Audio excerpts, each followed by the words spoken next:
76% of Americans live paycheck to paycheck. Is that you?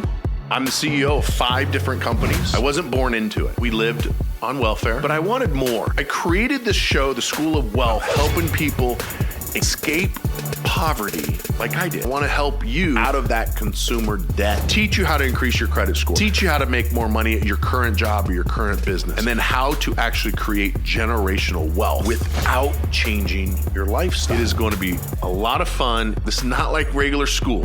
Hey, I'm Ronnie Lambeth, and this is the School of Wealth. Hello and welcome to the show. I'm your host, Ronnie Lambeth, bringing to you what I think the banks, the credit bureaus, the IRS doesn't want you to know about your credit, your taxes, your money. And today I have a very special guest. This guest is the CEO and founder of RagingBull.com. He's got two degrees in finance and in economics and a lifetime member of Mensa. That's MENSA. If you don't know what that means, Google it.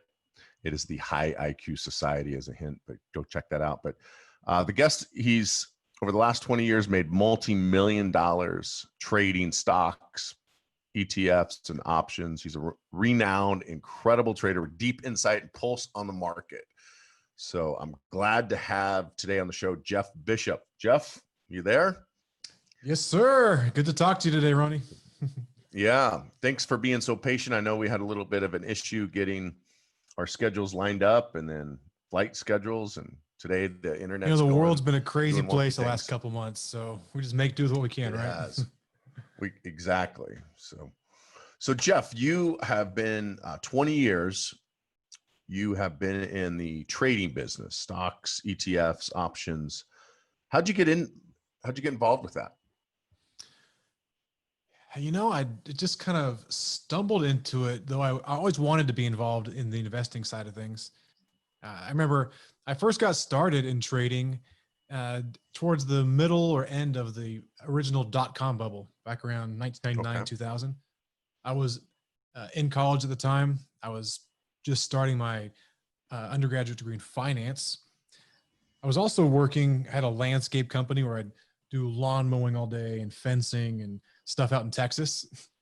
So this is back in the days when you could still afford to pay your way through college. So I was working at my job that I owned, a little company, and I was also I was doing my college degree. And I knew people were making money in the market and I wanted to figure it out. So I just started with, a small online brokerage account when online brokers were brand new back then.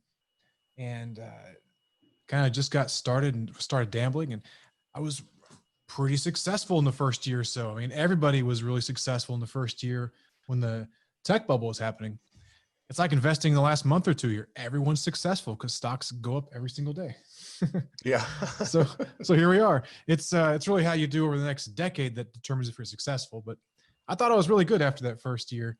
And then the market turned. We all know the .com bubble imploded.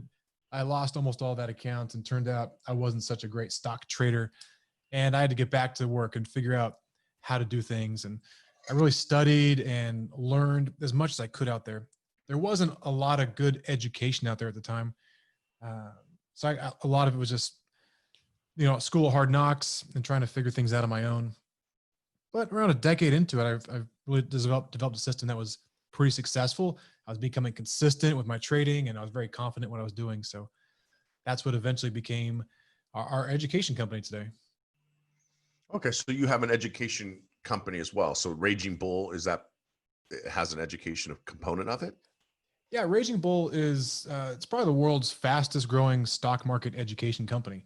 So what we do is we educate traders on and aspiring traders on how to trade the markets.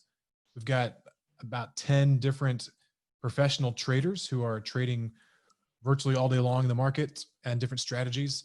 And people can subscribe to see what these guys are doing minute by minute if they want and get their thoughts in the market. And see what they're doing every day and then watch their live portfolios as they're trading. So it's a pretty unique concept. And we really feel it's a great way for people to learn more about the markets and develop a good feel for it before they actually put their own money in or before they get too involved, they can watch other people trading their strategies so they can learn before they actually get too involved with their own money. Oh, that's awesome. I remember when I was 18, 19 years old, I was married at the time, and my wife at the time, her grandfather was a trader and Hmm. very, very successful. And I remember, this is prior to the internet days. And I remember him trying to teach me how to trade. And I really didn't have much interest, but it was, pick your stocks and then track them. And I can't remember if it was through a book or I'm not sure they did that in 1990, 1991. But it was like, pick your things and then track it over a year and then see how you did. Sure. Uh, and with that, I just never got really involved with it. I went into the fire department, did what most people do. I had a 457, which is also known as a 401k, but 457s for the city employees. And I just picked what everybody else was picking. I had no idea what I was doing. I think most Americans just look at their neighbor and say, hey, what are you picking? And then they pick it. Is that what you're finding, is most Americans are uneducated on stocks and bonds and mutual funds and ETFs? Yeah, I mean, they kind of come into it the same way I did, 20 years ago. They are looking for any hot stock of the day they can get into, and they treat it more like gambling. Like, we just want to go in a casino, we want to sit down at a table and start gambling. So that's a big part of the mentality for most traders out there, honestly. And like I said, when stocks go up every single day, everyone looks good. So everyone thinks they're a good gambler when they keep winning and winning. Yeah. But it's the ones who win over a long period of time that have a strategy or they find their edge in the market. Those are the ones that really become successful, and they can do it year in and year out. And that's what we're really, really trying to teach people over time, is like how to find your edge, how to find a place where you can compete out here in this big market with people. So it's tough, but it's not impossible. So with Raging Bull, are you able to kind of like practice trade like my ex father or grandfather-in-law was teaching me to do? Can you practice trade other than just watching other people? So we always suggest that people who are just starting to trade or trying to learn a new strategy, go to a place like Thinkorswim. Like Ameritrade's got a great paper trading system. So you can open up an account and you can do simulated trading where you have no money at risk, but you can actually make trades like they would be in real time. And then you can couple that with strategies that our traders are using and try to learn what they're doing, try to apply that in a strategy that makes sense for yourself, and just practice for a while, practice for a month or two, or however long it takes for you to become confident with trading options, for example, or trading different kind of small cap stocks, whatever it is your strategies are. Find a strategy that works for you and then try to replicate it over and over, but do it a paper trading account because you're not going to lose any money. If it turns Yeah, out you're that's really great. good at it, then you can trade the paper money. But in the meantime, why not just learn with paper trading? I think too many guys they get in there, they take all their money, they open an account, and they just jump right into trading, just like they would with gambling. And it's just not a smart thing to do.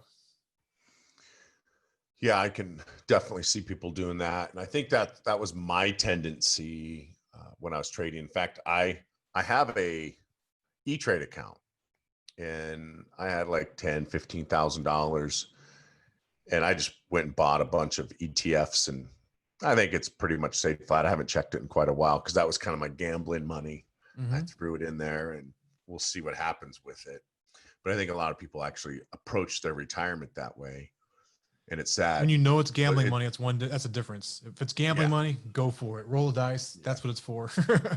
yeah. It's easier than going to Vegas. It's cheaper. Well, it could be cheaper, Hmm. but at least And you you can don't do get it the from home. hangover.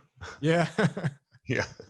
I just come back from Vegas last night, and Yeah. man, what a ghost town. We made reservations at one steakhouse. They canceled on us because they thought there was going to be rioting. And Oh, it is amazing seeing the strip dark and just seeing things there. It's just a weird that's crazy. time that we When do they live think in. things are going to open up there? I have some friends that work for the casinos, and they're starting to open, but they're kind of rumoring and hinting not until Labor Day, September. Whoa! I thought we're like Yeah, that a they won't. couple weeks away or something. Well, they're going to slowly start opening it, Mm-hmm. but because of the numbers in the summer are much less, they're saying that we're not going to fully reopen until Labor Day. So Wow. yeah, it's kind of crazy. In fact, I went to Hank's in Henderson. That was one of the only steakhouses that stayed open. and you walk in and there's literally a body scanner that scans your temperature. And if you're over 99 degrees, they won't let you into the restaurant. So it's just some weird times that we live in. So speaking of weird times, what have you been seeing in the stock market other than up and down? What's your best guess? Only up. I don't know what the heck's up. going on, but it's only going up. And so everybody's having a nice ride here the last 4 to 6 weeks as things just go up nonstop. But if there's one thing I've learned over the years, it's that this just does not continue for very much longer. So I think people really need to be cautious in this environment and not just think that things are going to continue to go up every day, because the rug gets pulled out from the market really quick when people least expect it. So enjoy the ride while you can, but watch your portfolio, keep those stops in place. And when the trend reverses, make sure you get on the other side of it. So do you, I know it dropped, and I will be the first one to say I'm ignorant with the stock market. I do not trade. I don't track stuff. Like I said, I had a gambling account. I haven't looked at my statement in a year. I know it dropped. Come on over to Raging Bull. We'll fix that. Yeah. I know it dropped, but has it recovered enough to where, is it recovered past where it was at when it did drop? The overall market has not, but there are tons of stocks out there that are way higher than they were at the peak back in January. So we've seen a huge rally in a lot of stocks, and the market overall is really close. We're within like 5% for most indexes of back to where we were at the high in January, which the high in January was ridiculously elevated. So how we're there today, I have no idea, honestly. I mean, I guess the market just thinks that 20 or 30 million people who are out of work today are going to go back to work next month. But I can tell you that's not true. That's not happening. Ask anyone in Vegas, right? Yeah, I think we'll see in Q3 and Q4 the real effects of the COVID scamdemic shutdown that we had, and it's just time will tell.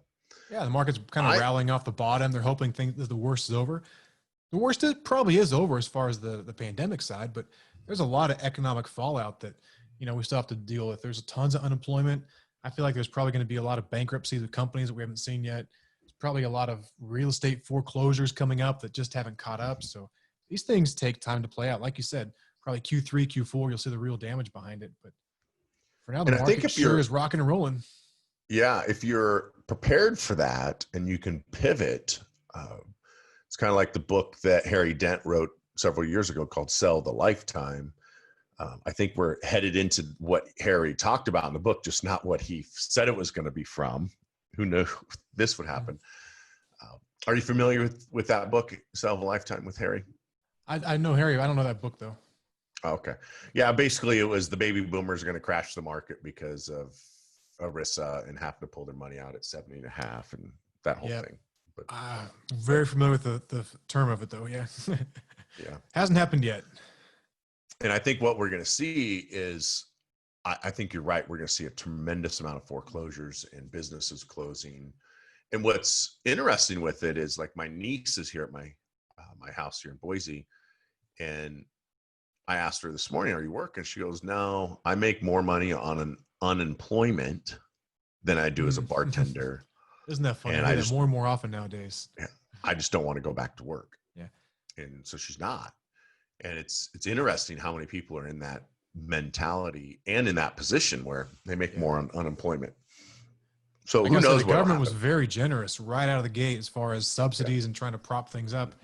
And it kind of it worked, obviously, if you look at the stock market, but makes you wonder how long they're going to do that, and how long can you just want to keep that afloat? Look at EIDL. The EIDL loans went from $2 million to a maximum of $150,000 per business. Yeah, really quick. I was trying to apply for one. Yeah. I had applied for, I have 5 different companies. I got it for 4 of my companies. The 5th one, they changed it from credit repair to financial institution. So I got disqualified. I resubmitted everything today. So maybe in 2 months from now, I'll get some $150,000. But I have a affiliate partner that sends me quite a bit of business for my credit repair company to remove inquiries. And the reason we have to remove the inquiries is they have a program where they teach people how to trade, but they recommend that you use credit cards. And so they get their students go out and get 50, 100,000 or more in credit cards. And then they do cash advances on the credit cards, and then they use the credit card proceeds to trade. That sounds Have like you one heard of the of worst anything like ideas I've this? ever heard. I know, that's why I wanted to bring that up. What do you think I would about never that, using suggest credit card debt? Investing is risky, and especially when you're new, you don't really know what you're doing. You need to have small accounts, man. Have some skin in the game, but making sure it's your own money. So if you have to scrape together a couple $1,000, make sure it's your own money and go slow about this. Don't go out and try to leverage and borrow a bunch of money and then be on the hook for $100,000 if you blow up an account with all your credit card money. My goodness, that sounds pretty bad.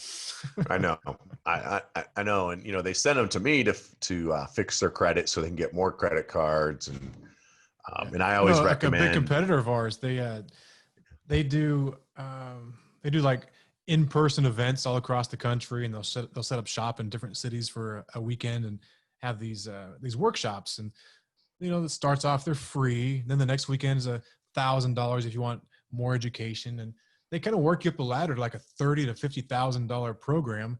And most people they don't have that money to borrow. So this company is then loaning it to them at high interest rates and to buy their own program. It's the biggest scam I ever heard. And right now the FTC is all over them for this, but I hear more and more of that about borrowing money to be in the market. And I could not be more against it.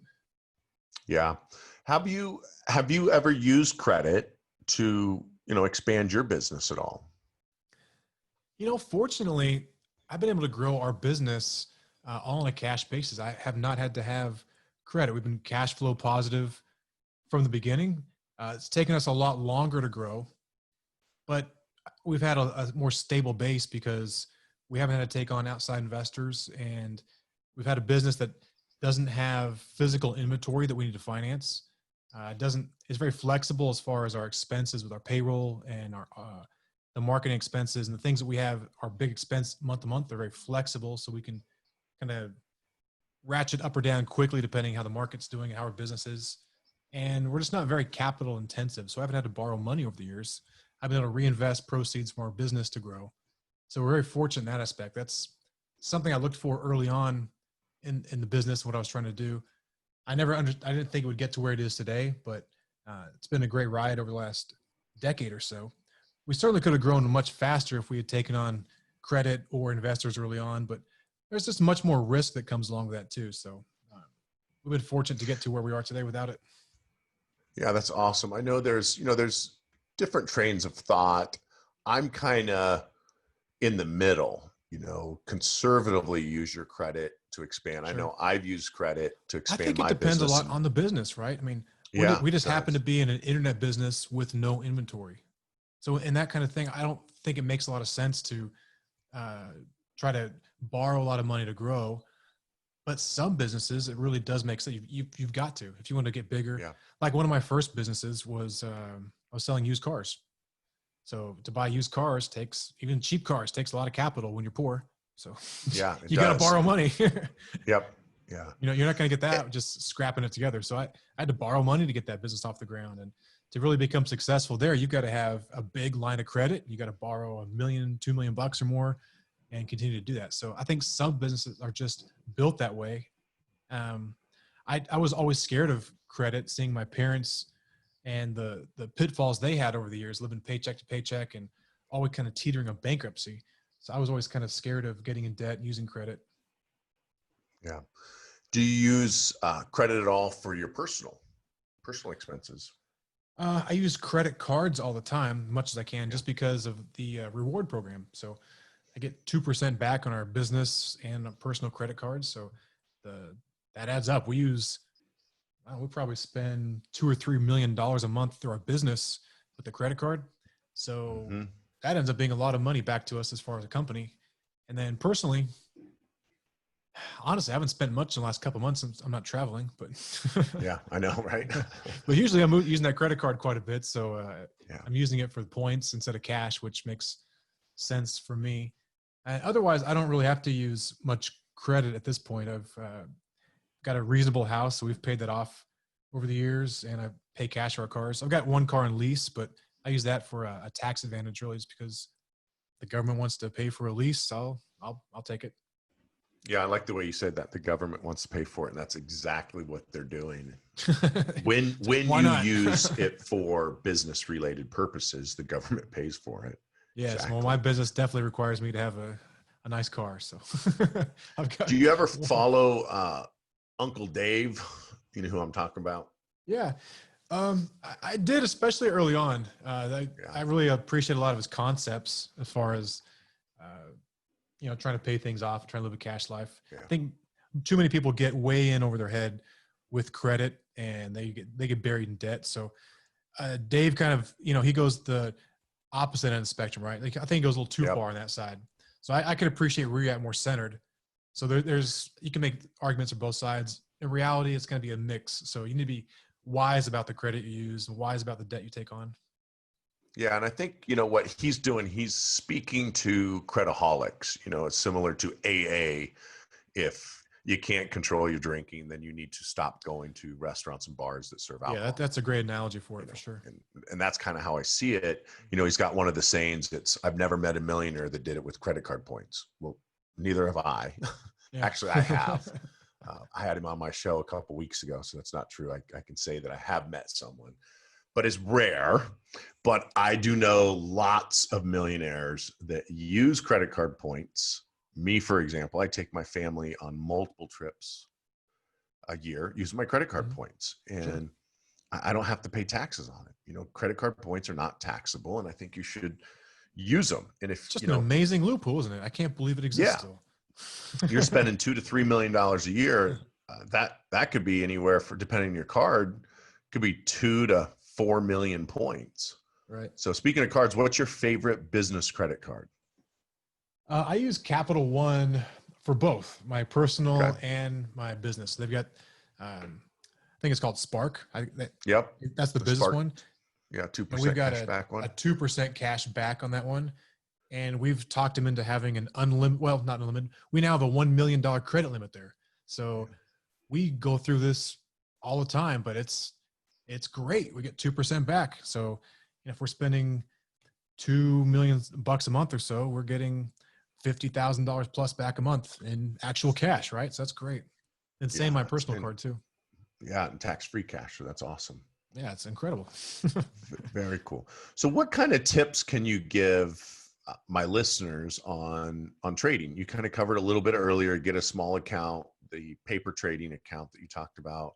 What else can you tell them about? If someone's wanting to get involved in trading, what else can they do to learn, aside from going to your website and yeah, I mean, of course, I think, I'm going to say, because we're biased as far as you need training and education, but you definitely need training and education. So why not go with people who have got, they've proven to be professionals over the years and know what they're doing. So I think Raging Bulls is one great example of that, but there's lots of other websites where you can get education from people who are actual veterans in the market who have been doing this for a long time, and they're now teaching and trading their strategies. So I would start somewhere like that. I would make sure you go small when you first start. I think, first of all, I always recommend, like I just said, go paper trading. So do a virtual account. Don't risk your own money at first. Just paper trade for a while. Learn the mechanics of it. Get comfortable with it. And then move to a small account. Start trading, a couple $1,000, 5,000, whatever you can. Trade small account once you're comfortable with it. And be realistic on your goals here. I mean, if you've got a $5,000 account, don't think that you're going to become a millionaire this year. That's probably not going to happen. You have to take a ton of risk to make that happen. So take risks that make sense. The market does reward risk over time, but you don't want to just go buy any penny stock you see out there every day and try to double your money every day. Take risk that makes sense and learn what you're buying. A great place for people to start is just go around your house and go find 5 or 10 things that you already use and you love. Like, are you wearing Nikes? Well, Nike's a company. Look at that stock. You got an Apple computer? Apple's great stock to look into. Maybe you like drinking Coke. Well, Coke's a great company. Start looking at companies you already know and love and start following them. Learn their charts, see how these companies trade, and start learning from people who are already trading on how they interpret these trends and patterns, and see how you can maybe follow along with them. So I think those are just great places to start for people.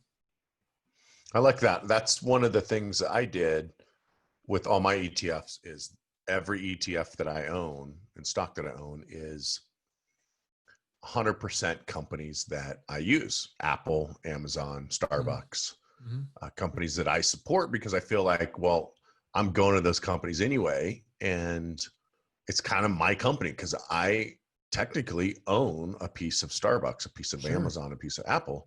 So it's my company. I'm going there and spending the money. It's cool, isn't it? It's like, you feel like you own a Yeah, piece of kind it. You do. yeah, because I do own a piece of it, right? And then I also think that, almost all of us are experts in some area. We've got some expertise. Maybe you just like video gaming all the time. Okay. So maybe you're an expert on video games. Hot games that are coming out, hot hardware, or guys who are providing it, or the guys that make chips. Look into those kind of things and find out how you've got a little bit of edge out there. Because, if you're an intense gamer and this new system's coming out that uses these new chips or whatever, well, find out who's making those chips, or find out who makes that controller, who makes that software. Those are great things that you could have an early leg on the market just because you are an early adopter in a big industry. And, you can make some really good trades by getting in things that you already know and you're already an expert in. So I think that's one place that everybody can have an edge. Yeah. Where would, so they can find you at ragingbull.com, and I'm going to Sure. put you on the spot here.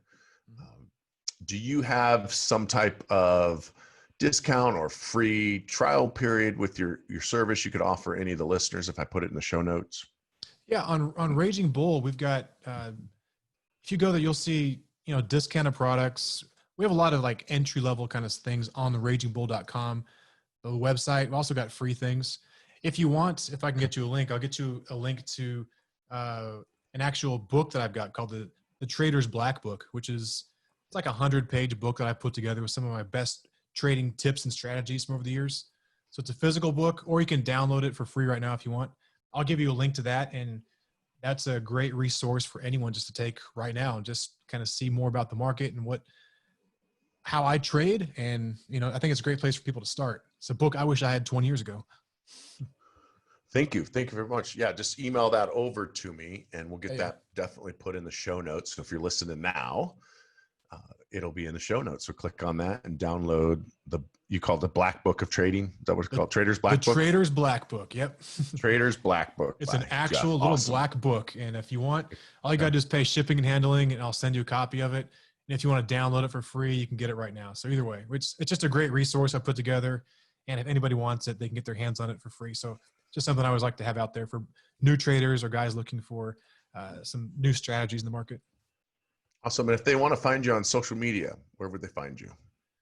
I would go to on Facebook, it's Raging Bull, as Raging Bull, and then on Twitter, we're on Raging Bull also. Personally, I'm kind of a recluse. You're not going to see me much on social media, so. It's one of those things. I have a love-hate relationship with social media. I've just learned to hate it more over the years. So our business kind of depended on it at first. It was a big driver of how we reached people and how we were successful. But nowadays, I just find that it's more hassle for me personally than it's worth. So we advertise there a lot, but I'm not actually engaged in social media a lot day to day anymore. Yeah, I have that. I'm more of a lot of people are consumers. I'm a producer of social media, and I just like it so much that I have it hard coded into my calendar that I have to spend 30 minutes a day creating content for social media. But fortunately, my business makes millions of dollars a year from social media. Unfortunately, it makes millions of dollars a year from social media, and I have to produce content. But I like it because that's a great problem. I like it, and I don't like it. But one of the things I appreciate about it is it allows me to reach out and potentially help millions of people that I would never be able to do.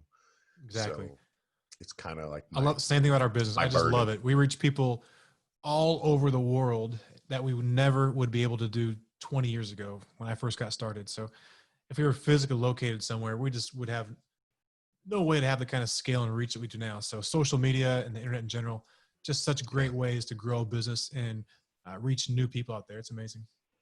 In your business, you could do that worldwide, couldn't you? Yeah, I think that we are in almost 100 different countries that we have customers in. So we've actually got customers all over the world who, just happen to find us and work with us. We're looking to trade. You can trade U.S. markets in almost every country. So it's amazing how many people we've got all over the world now. Yeah. Give me a success story. One of our, I know you have thousands of them. I know it's hard when you got thousands to pick one, but yeah, I'll tell you one of the best ones. I mean, I've got tons. I could tell one of the best ones off the top of my head is a guy named Kyle Dennis. So this was about 5 years ago. He was the first guy that made $1 million after signing up to work with us at Raging Bull. So myself, my partner Jason, we were teaching in this mastermind program. He was the first guy to join it, and he was just so intense, man. He was so dialed into making this thing work. He was his early 20s at the time. He had just graduated from UCLA, I believe.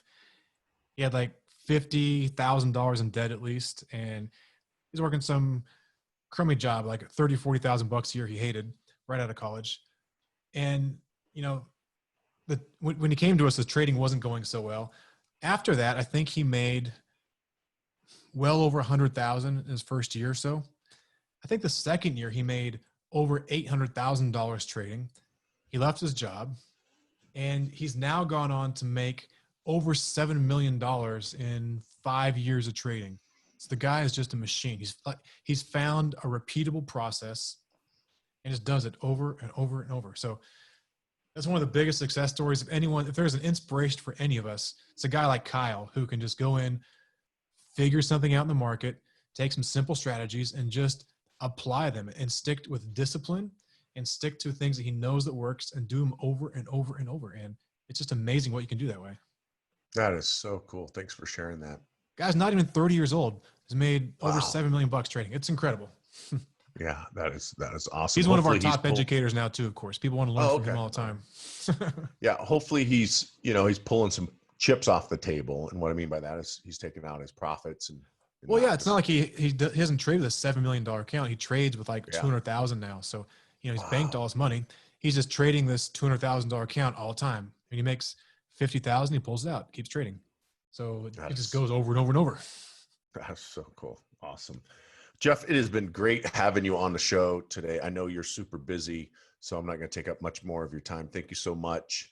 I appreciate any last words for the listeners, if you want to say anything else before we close up today's show? Sure. Yeah, as far as credit, I mean, I think credit really does have a great place in the world. I think it's all about using it wisely, though, like we talked about. So I really want to try to limit it as much as I can, but I want to make it work for me. So same thing in the market. We're always trying to leverage our best opportunities and make more money with it. I feel like that's really what we should do with credit.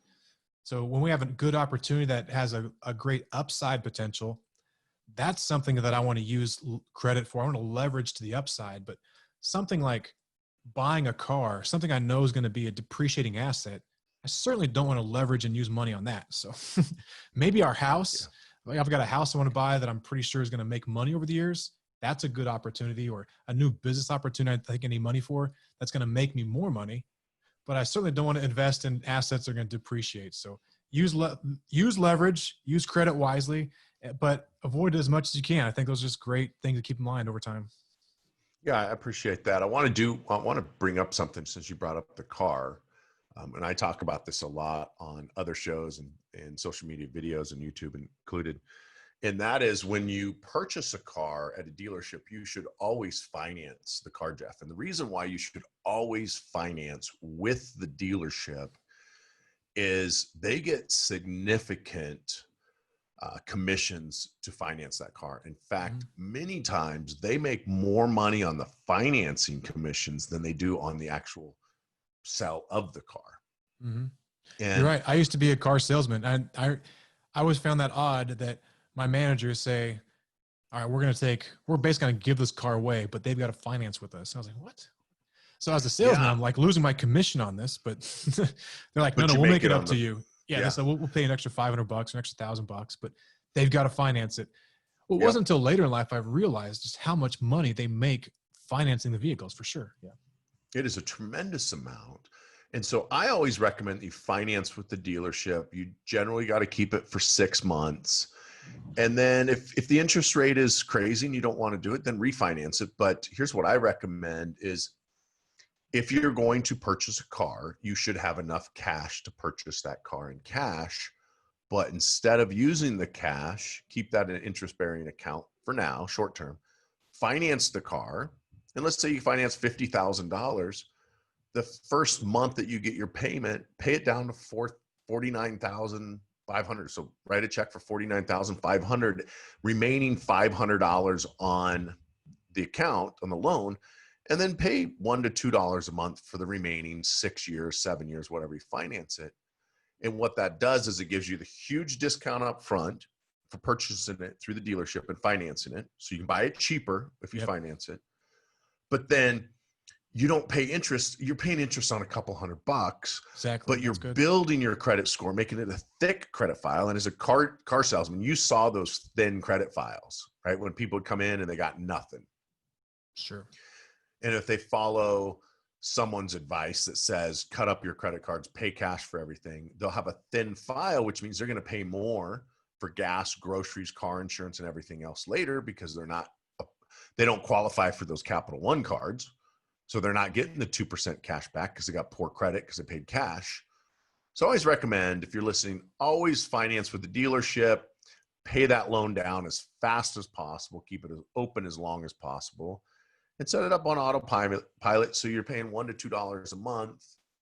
And now you got the benefit of the loan. It shows a very little balance. If you ever need to, you send them a check, wire them the money, and get your title. So that's a fantastic idea, actually, as far as building your credit, and a good way to get a lower price in the car, because you'll get a much better price in the actual car, and then you can still save in all the financing by paying it off early. That's a great idea, actually. Yeah. At this stage of my life, I kind of forget how important it is to build credit. But early on, credit was such a hard thing to come by, and protecting that credit score was really, really important. I kind of forget that now, but you're right. That's definitely something that people should be paying close attention to. It's so important in our society now. Yeah, it's just a little credit hack. I bought a truck in December 2018, GMC Denali Duramax, and it was $84,000 in Vegas.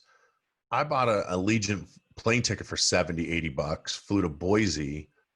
I ended up buying it for like $62,000 because I financed it through their bank. So Wow. it's significant savings by flying. And then now I owe a few $100 on the car. I mean, on the truck. It's not very much because, I practice what I preach. So, but again, That's Jeff, great. thanks so much for being on the show. I appreciate your time. Appreciate what you do. I'm going to go check out your, when you send me that link, I'm going to go ahead and check it out and get that book. And maybe I'll start doing a little bit of trading in my spare time. Sounds good. Not gambling, it's trading. It's trading. All right. Thanks, Jeff. We'll see you later. Good talking to you today. Thank you so much. Yep. Bye.